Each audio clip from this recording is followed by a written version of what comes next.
Hoje é o Dia Nacional da Prevenção de Acidentes no Trabalho, você sabia? E no Brasil, o Brasil ocupa o segundo lugar entre os países do G20 em mortalidade por acidentes no trabalho, de acordo com os dados da Organização Mundial do Trabalho.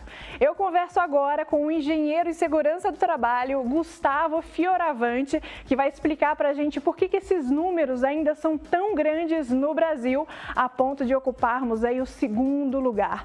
Gustavo, boa tarde, seja bem-vindo ao Band Mulher. Boa tarde. Boa tarde, Débora. Primeiramente, obrigado pela oportunidade. Embora a gente venha falar um pouquinho aqui de indicadores que não são tão bons para a área de segurança do trabalho, porém acho que vale a pena ressaltar que a gente teve uma melhora aí de 2019 para 2020, porém ainda estamos muito longe do nosso objetivo, nós ainda mais prevencionistas da área de segurança do trabalho. Ai, que bom. Gustavo, conta pra gente quais são os setores aí que foram mais atingidos aí nos acidentes do trabalho?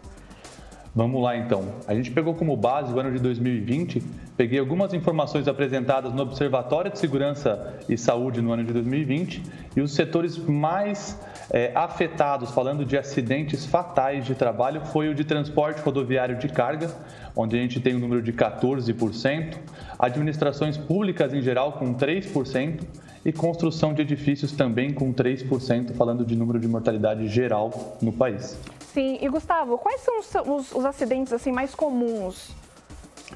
Legal, vamos lá. Falando um pouquinho também dos acidentes mais comuns, tá? Em primeiro lugar, com 40% a gente tem veículos de transporte. É óbvio que esse número ele acaba falando um pouquinho do que a gente respondeu anteriormente, né? Falando um pouquinho do transporte rodoviário de carga. Em segundo lugar, com 14%, a gente tem sempre eles que são as máquinas e equipamentos, que há muitos anos é um problema no Brasil, ainda a gente tem um grande problema com esse item em específico. Em terceiro lugar, a gente tem as motocicletas com 11%, por incrível que pareça.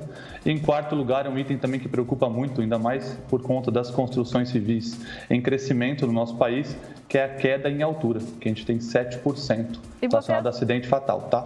Sim, e você é da área da engenharia também, né, Gustavo? Exatamente. Eu atuo como engenheiro de segurança do trabalho. Eu tenho uma empresa onde a gente presta assessoria para algumas empresas, tentando aí trabalhar, né, na prevenção de acidentes como um todo. E quais medidas vocês tomam aí para manter essa segurança no trabalho? Perfeito, vamos lá. Eu acho que o primeiro passo é a empresa, né, o dono da empresa, ter ciência de quais são os riscos presentes nas suas atividades, para depois, de uma maneira decrescente, do maior risco que ele tem para o menor, a gente começar a trabalhar na eliminação desse risco quando for possível, ou se não tentar reduzir os impactos, tá? É óbvio que para isso a gente recomenda para os donos de empresa, para os empresários em si, uma empresa especializada em segurança do trabalho para ajudar a nortear. Acho que vale a pena a gente falar também que a gente tem alguns documentos normativos obrigatórios que ajudam o empresário a entender quais são esses riscos, né? Mas acredito que tendo uma boa assessoria de segurança ao lado ou um bom documento normativo sendo executado, já é um grande passo para a gente identificar e depois trabalhar nesses riscos existentes. Sim. No caso da Covid-19, Gustavo, ela pode ser considerada como um acidente de trabalho? O Covid é um tema muito polêmico, né?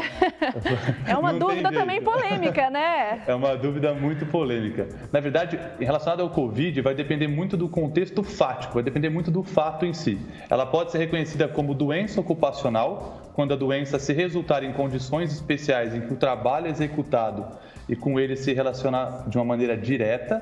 Ele também pode ser um acidente de trabalho por doença equiparada, que a gente chama, que é na hipótese que a doença seja proveniente da contaminação acidental da empregadora pelo vírus do Covid, tá? No exercício da sua atividade em si. Mas é óbvio que cada caso deve ser estudado, caso a caso. É bem polêmico. É bem polêmico, né? Porque tem bastante casos também, né, Gustavo? Muitos casos, infelizmente sim.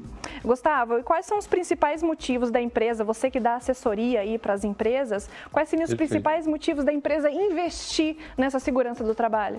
Esse é um tema que acho que todos nós da área de segurança do trabalho temos muitas dificuldades, né?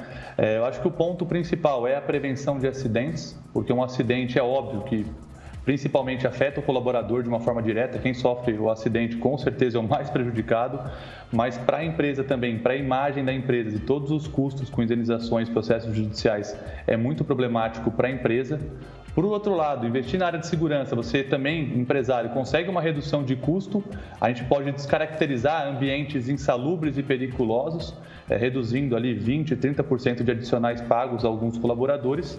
E por outro lado, reduzindo os acidentes de trabalho, a gente consegue também ter um fato que a gente chama que é o fator acidentário de prevenção mais baixo, que impacta diretamente no RAT, que é o risco do ambiente de trabalho, que no final o dono da empresa tem que pagar de acordo com a lei orgânica da Seguridade Social. Então ele acaba tendo um desconto se ele faz uma gestão bem feita. E óbvio que uma empresa que investe em segurança do trabalho, a imagem da sua empresa é muito bem preservada e muito bem vista. Sim, você já deu uma assessoria aqui pra gente, né, Gustavo?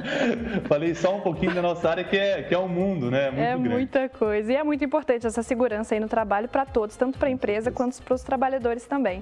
Gustavo, muito obrigada pela sua participação. Uma ótima semana para você. Eu te espero depois aqui no Band Mulher, no presencial, né? Opa, se Deus quiser. Primeiramente, mais uma vez, agradecer a oportunidade. Uma boa semana para vocês. Fiquem com Deus e se cuidem. Tá bom, pode deixar. Tchau, tchau. Obrigada. Eu que agradeço.